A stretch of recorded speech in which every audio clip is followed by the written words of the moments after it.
പൊതുവിദ്യാഭ്യാസ വകുപ്പിൻ്റെ നേതൃത്വത്തിൽ ലഹരി വിപത്തിനെതിരെ ശക്തമായ പ്രതിരോധമാണ് വിദ്യാലയങ്ങൾ കേന്ദ്രീകരിച്ച് ആവിഷ്കരിച്ചിട്ടുള്ളത്.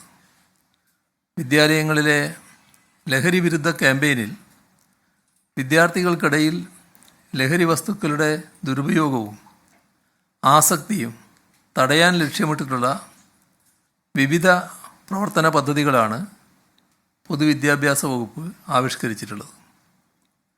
ലഹരി വസ്തുക്കൾക്കെതിരെയുള്ള ബോധവൽക്കരണം, സമൂഹത്തെ ശാക്തീകരിക്കൽ, ആരോഗ്യകരമായ ജീവിതശൈലി പ്രോത്സാഹിപ്പിക്കുന്നതിനുള്ള പിന്തുണ സംവിധാനങ്ങളൊരുക്കൽ, ഇവയെല്ലാമാണ് പ്രധാനം.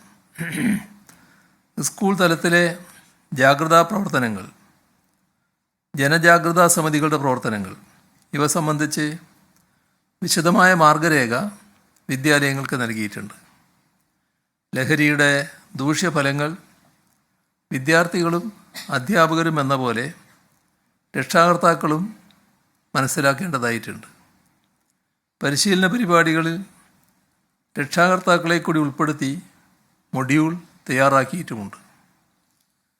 ലഹരിയുടെ ദൂഷ്യവശങ്ങളെക്കുറിച്ച് കുട്ടികൾക്ക് ബോധ്യമുണ്ടാകൽ പ്രധാനമാണ്.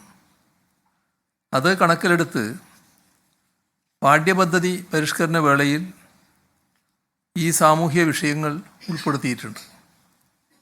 കൗമാര വിദ്യാഭ്യാസത്തിന് പ്രത്യേക ഊന്നൽ നൽകിയിട്ടുണ്ട്.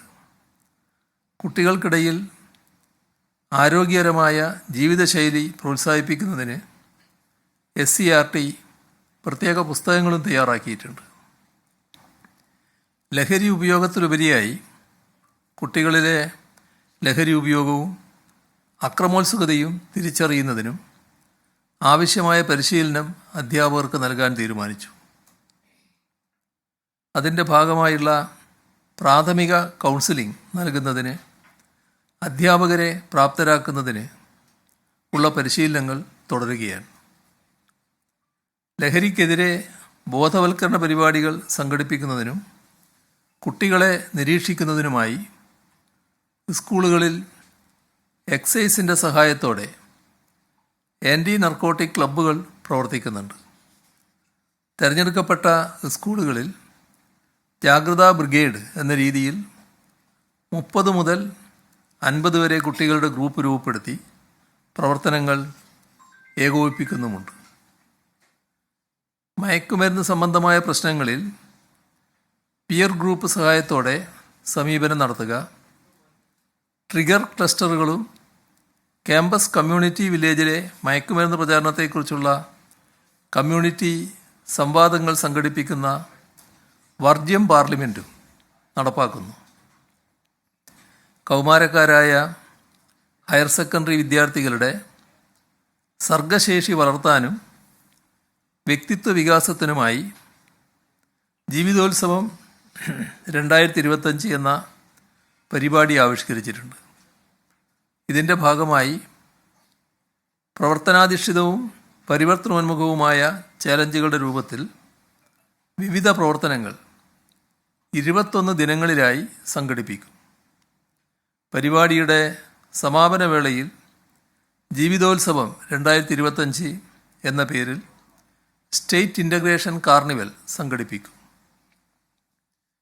ലഭ്യമായ പരാതികൾ ആഴ്ചയിൽ ഒരു ദിവസം പ്രധാന അധ്യാപകൻ്റെ നേതൃത്വത്തിൽ പരിശോധിച്ച് ആവശ്യമായ നടപടികൾ സ്വീകരിക്കാൻ നിർദ്ദേശം നൽകിയിട്ടുണ്ട്. ലഹരി ഉപയോഗം ശ്രദ്ധയിൽപ്പെട്ടാൽ റിപ്പോർട്ട് ചെയ്യുന്നതിനുള്ള കൃത്യമായ നിർദ്ദേശങ്ങളും അധ്യാപകർക്ക് നൽകിയിട്ടുണ്ട്.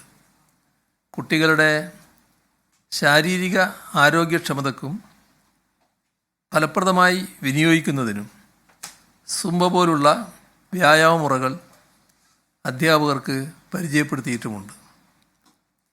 തദ്ദേശഭരണ സ്ഥാപനങ്ങളും വിവിധ സംഘടനകളും ജനങ്ങളുടെ മറ്റു കൂട്ടായ്മകളും എല്ലാം മാതൃകാപരമായ പ്രവർത്തനങ്ങളുമായി ലഹരി വിപത്തിനെതിരെ അണിനിരക്കുകയാണ്.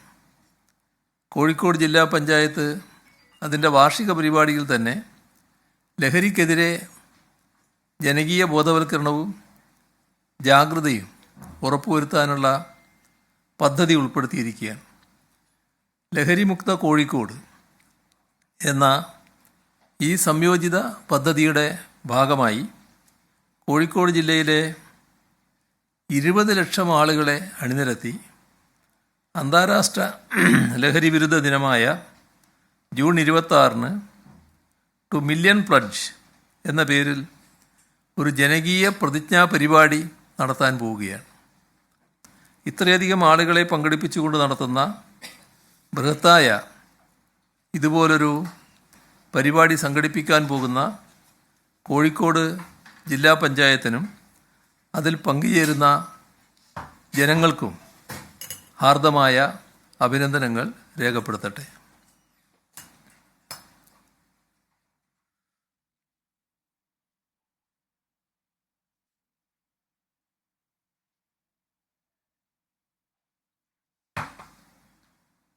മയക്കുമരുന്നിനെതിരെ കാട്ടാക്കട നിയോജകമണ്ഡലത്തിലെ ജനങ്ങൾ ഒറ്റക്കെട്ടായി നടത്തിയ ജനകീയ ക്യാമ്പയിനും മികച്ച മാതൃകയാണ് നാടിന് സമ്മാനിച്ചത്.